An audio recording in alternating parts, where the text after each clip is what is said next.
देखिए, आज हम बात करने जा रहे हैं रैशनल नंबर्स मतलब कि क्या परिमेय संख्याओं के बारे में। परिमेय संख्याओं के बारे में आज हम बात कर रहे हैं। परिमेय संख्याएं होती क्या हैं? A number of the form P upon Q, ऐसा नंबर जो कि पी अपॉन क्यू के फॉर्म में हो, जहां पर पी और क्यू इंटीजर्स हों। इंटीजर का मतलब कोई पूर्णांक संख्याएं हों, तथा Q is not equal to zero, और जहां पर क्यू की वैल्यू जीरो के बराबर ना हो। ये तो हम सभी जानते हैं कि जहाँ यहाँ पी अपॉन क्यू लिखा हुआ है तो इसका मीन्स क्या हुआ करता है, जो ऊपर वाला हुआ करता है तो यह न्यूमरेटर होता है। यह क्या होता है? यह न्यूमरेटर होता है। और नीचे वाले को क्या बोलते हैं? डिनोमिनेटर बोलते हैं। ऊपर वाले का मतलब क्या होता है? अंश, और नीचे वाले का मतलब हर हुआ करता है। तब हम रैशनल नंबर बोलते किसको हैं? आप इससे पहले वाले वीडियो में आप इसके बारे में आप जान सकते हैं। फिर उसके बारे में यहाँ पे 7/9 जैसे लिखा हुआ है तो ये भी एक रैशनल नंबर है। ये हम इसको पी अपॉन क्यू के फॉर्म में शो कर सकते हैं। 2 लिखा हुआ है, यह भी एक रैशनल नंबर है, क्योंकि हम इस 2 को जो है 2/1 लिख सकते हैं। ये 50 जो लिखा हुआ है ये रैशनल नंबर है। 50/1 हम इसको हम लिख सकते हैं। -1 -3/-2 लिखा हुआ है, ये रैशनल नंबर है। मतलब सारी की सारी ये सभी परिमेय संख्याएँ लिखी हुई हैं। -15/-7, इस -15/-7 को हम इस तरह भी लिख सकते हैं, -15/7।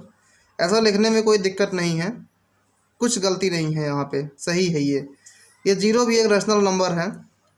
आप इसके बारे में आप क्लास 9th में बने वीडियो में आप जान पाएंगे। 0 रैशनल नंबर कैसे हुआ करता है कि हम 0 को हम 0/1 0/2 के फॉर्म में हम लिख सकते हैं इस तरह से, क्योंकि यह पी अपॉन क्यू और पी अपॉन क्यू के फॉर्म में यहाँ पे लिखा हुआ है।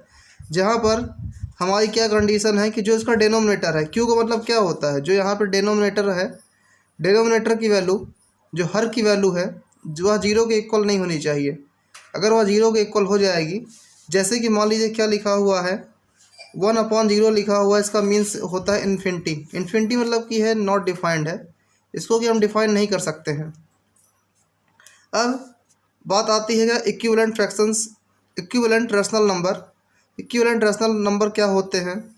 जैसे कि यह पी अपॉन क्यू लिखा हुआ है, हम पी अपॉन क्यू में किसका मल्टीप्लाई कर दें कि हमें कुछ भी करके हमें वही नंबर हमको बाद में हमको लास्ट में हमको मिल जाए। जैसे क्या लिखा हुआ है, पी अपॉन क्यू में हमने m/m का मल्टीप्लाई कर दिया। कहने का मतलब है कि हमने यहाँ पे पी अपॉन क्यू की जगह पे अगर हम 2/7 ले लें, 2/7 में अगर हम 3/3, इसका मतलब ये है, इसका मीन्स ये है कि यहाँ पे m/m सेम क्वांटिटी ली गई है कि 3/3 लिया गया है। ये तो ये 2 3 जा 6 हो जाएगा, 7 3 जा 21 यहाँ पे हो जाएगा। अगर हम इसको इससे भी हम सिंपलेस्ट फॉर्म में हम करना चाहें, अगर हम इसको हम और अधिक सिंपलेस्ट फॉर्म में हम करना चाहें तो ये सिंपलेस्ट फॉर्म में हो जाएगा। कैसे हो जाएगा? अगर हम इसको 3 से हम डिवाइड कर देंगे, 3 से डिवाइड करने के बाद 3 2 जा 6 और 3 7 जा 21 हो जाएगा। तो फिर से हमारा निकल कर गई ये 2/7 हमारा आ जाएगा ये। और जैसे यहाँ 7/4 हमने नेक्स्ट एग्जाम्पल लिया, एग्जाम्पल नंबर 2 है ये। यहाँ पे 7/4 लिखा हुआ है। अगर हम इसमें 4/4 को मल्टीप्लाई कर देते हैं तो यह 28/16 हो जाता है। 7 4 जा 28 और 4 4 जा 16 हो जाता है। अगर हम इसको सिंपलेस्ट फॉर्म में और सरल करके इसको हल करते हैं, सिंपलेस्ट फॉर्म का मतलब क्या होता है? सिंपलेस्ट फॉर्म का मतलब सरल करना होता है। सिंपलेस्ट फॉर्म का मतलब सरल करना होता है। तो अगर हम इसको हम सरल शब्दों में हम लिख देंगे तो ये 4 7 जा हो जाएगा, ये 4 4 जा 16 हो जाएगा। मतलब जो 7/4 निकल करके आ रहा है ये हमारा यही 7/4 है। ये जो हमारा 6/21 निकल करके आ रहा है तो 3 2 जा हो जाएगा और 3 7 जा हो जाएगा। अगर हम इसको 3 से हम डिवाइड कर दें, इस नंबर को 6/21 को हम डिवाइड कर दें, किससे? 3 से डिवाइड कर दें तो 2/7 निकल करके आ जाएगा। तो यहाँ पर हम क्या देख रहे हैं कि इक्विवेलेंट रैशनल नंबर क्या हुआ करता है, या तुल्यकारी मतलब कि तुल्य परिमेय संख्याएं हुआ करती हैं कि किसी भी परिमेय संख्या में हम ऐसे किस नंबर का मल्टीप्लाई कर दें, किस नंबर का हम वहाँ पे गुणा कर दें कि हमें, अगर हम उसको दोबारा से हम सिंप्लीफाई करें, दोबारा से हम सरल करें तो हमें फिर से वही नंबर मिल जाए। तो इसीलिए आप देख रहे हैं कि यहाँ पे हमने पी अपॉन क्यू में m/m का मतलब है